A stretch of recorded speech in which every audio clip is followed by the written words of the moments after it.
Kupwara army regiment నుంచి deputation పై ఎన్ఎస్జీకి వెళ్ళిన captain Arjun Pandit, నేను ఆర్డర్స్ తీసుకోను అని నువ్వు అన్నావని మా దగ్గర ఎవిడెన్స్ ఉంది.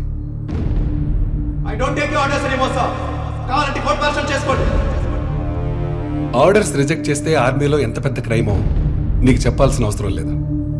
గాజీబాబా విషయంలో నీ సుపీరియర్స్ కూడా చెప్పకుండా సొంత నిర్ణయాలు తీసుకుని నువ్వు చేసిన తప్పు వల్ల కొన్ని ప్రాణాలు పోయాయి. అసలేం జరిగింది?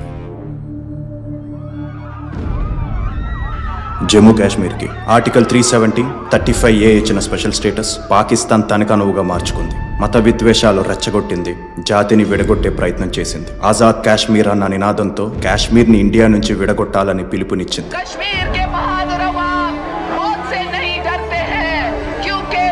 అప్పటి పాకిస్తాన్ ప్రధాని బెనజీర్ భుట్టో వాళ్ళ ఉగ్రవాద చర్యలకు పూర్తి మద్దతు ప్రకటించి ఆయుధాలు సమకూర్చింది. శ్రీనగర్ లాల్ చౌక్ దగ్గర పాకిస్తాన్ సపోర్టర్స్ భారతదేశానికి వ్యతిరేకంగా నినాదాలు కూడా చేశారు.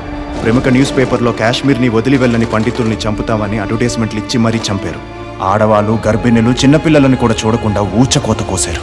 ఎంతమంది చంపబడ్డారో ఇప్పటికీ లెక్కలేదు. 3 లక్షలకు పైగా కాశ్మీరీ పండితులు కట్టుబట్టలతో ప్రాణాలను అరిచేతుల్లో పెట్టుకుని కాశ్మీర్ని వదిలి వెళ్ళిపోయారు. ఈ రోజుకి మన దేశ పౌరులు మన దేశంలోనే శరణార్థులుగా బ్రతుకుతున్నారు. ఆ కాలంలో పుట్టిన ఉగ్రవాద సంస్థే హర్కతుల్ జిహాద్ అల్ కశ్మీర్. దాని ద్వారా మారణ హోమం సాగించిన భయంకరమైన ఉగ్రవాదే షహనవాజ్ ఖాన్ ఉరఫ్ గాజీబాబా. कश्मीर के रगों में मुजाहिदीन और गाजियों का खून है. यहाँ क्या चलेगा? ला कर दिया. अस्सी गच्ची पनुनोई पाकिस्तान. बताओ रोज तो बचना सान. कश्मीरी पंडित